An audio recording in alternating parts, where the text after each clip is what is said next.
have the pleasure to present to you Dr. Martin Luther King, Jr.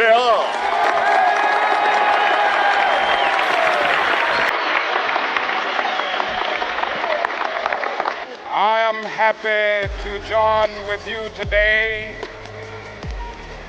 in what will go down in history as the greatest demonstration for freedom in the history of our nation.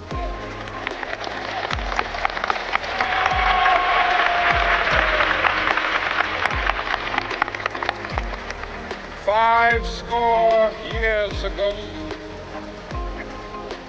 the great American in whose symbolic shadow we stand today signed the Emancipation Proclamation. This momentous decree came as a great beacon light of hope to millions of Negro slaves who had been seared in the flames of withering injustice. It came as a joyous daybreak to end the long night of their captivity. But 100 years later, the Negro still is not free. 100 years later, the life of the Negro is still sadly crippled by the manacles of segregation and the chains of discrimination. 100 years later, Negro lives on a lonely island of poverty in the midst of a vast ocean of material prosperity. 100 years later, the Negro is still languished in the corners of American society and finds himself in exile in his own land. So we've come here today to traumatize a shameful condition. In a sense, we've come to our nation's capital to cash a check. And the architects of our republic wrote the magnificent words of the Constitution and the Declaration of Independence. They were signing a promissory note to which every American was to fall heir. This note was a promise that all men, yes, black men as well as white men, would be guaranteed the unalienable rights of life, liberty, and the pursuit of happiness. It is obvious today that America has defaulted on this promissory note insofar as her citizens of color are concerned. Instead of honoring this sacred obligation, America has given the Negro people a bad check, a check which has come back marked insufficient funds.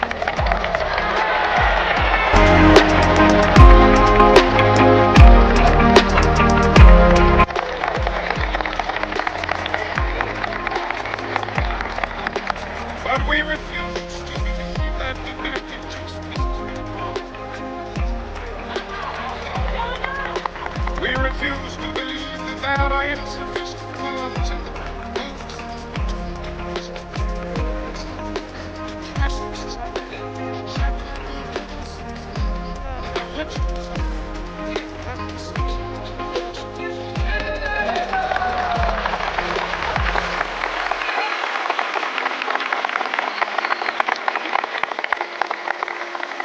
We have also come to this hallowed spot.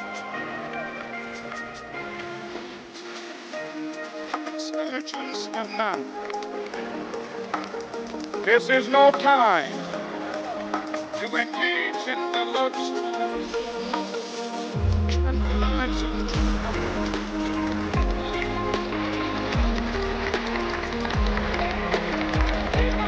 Now is the time.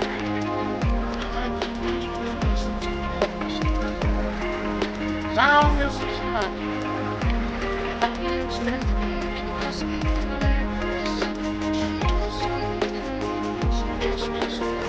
is the time to lift our nation from the quicksands of racial injustice to the solid rock of brotherhood. Now is the time.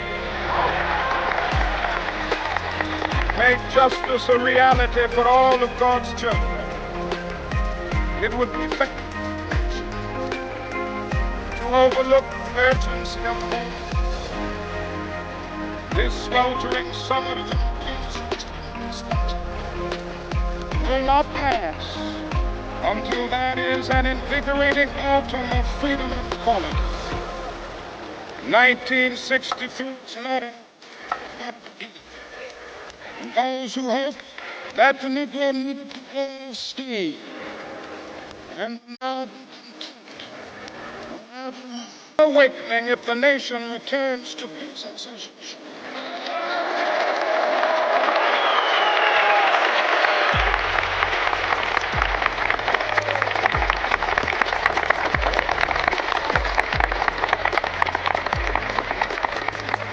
There will be a rest of tranquility.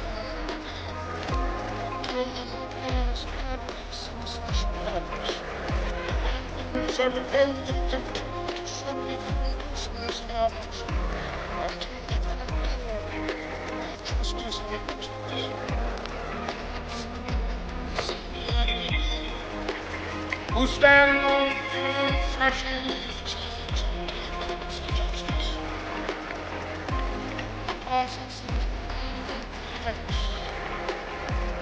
must not be let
we cannot be satisfied as long as a Negro in Mississippi cannot vote and a Negro in New York believes he has nothing for which to vote.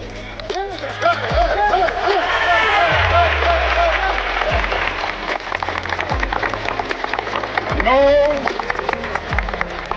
we are not satisfied, and we will not be satisfied until justice rolls down like waters and righteousness like a mighty stream.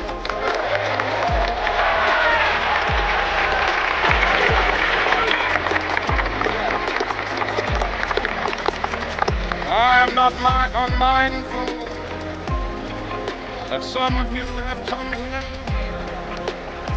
out of their trials and tribulations. Some of you have come fresh from the jails.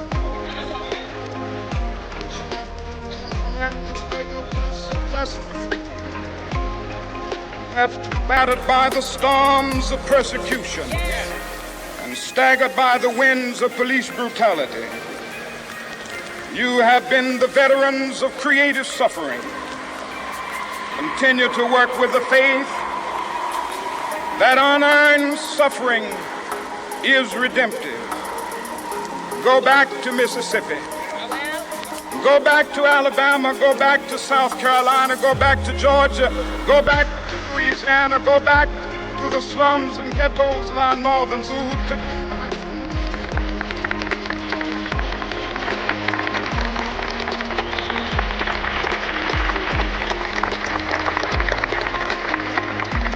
So even though we face difficulties,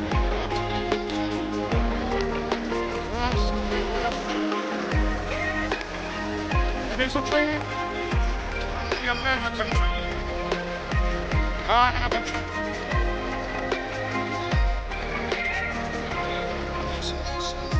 Rise up, live up.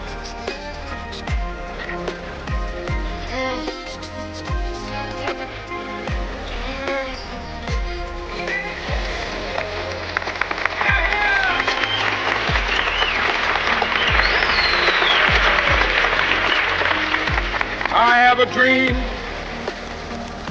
that one day the red hills of Georgia, the sons of former slaves and the sons of former slaves will be able to sit down together at the table of brotherhood. I have a dream that one day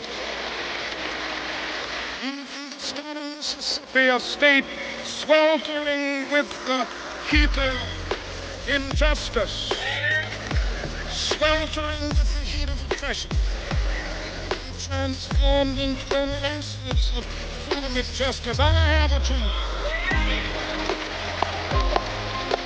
My four little children, one in the nation, gathered will not be judged by the color of their skin, but by the content of their character. I have a dream today.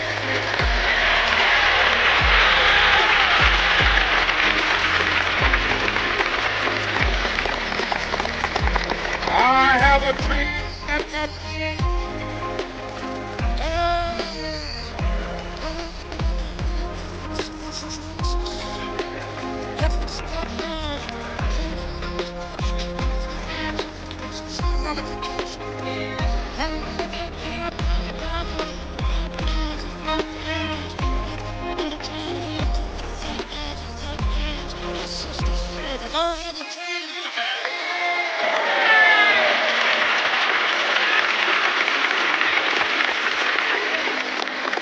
I have a dream that one day every valley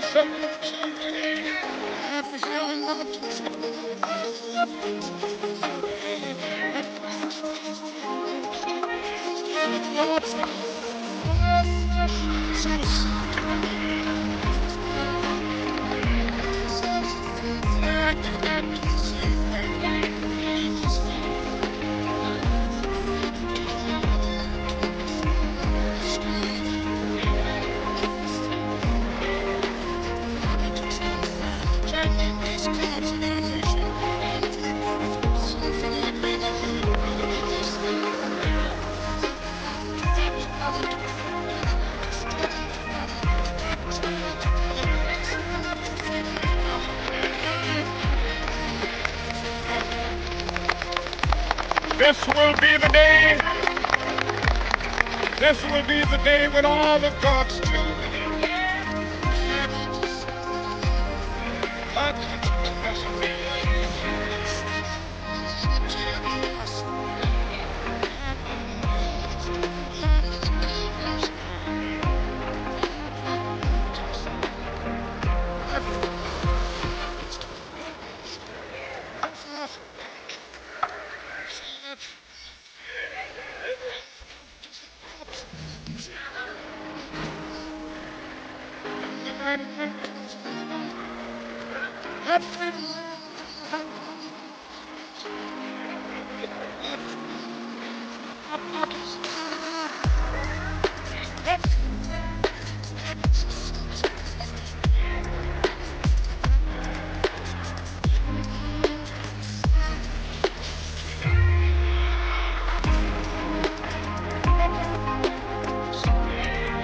had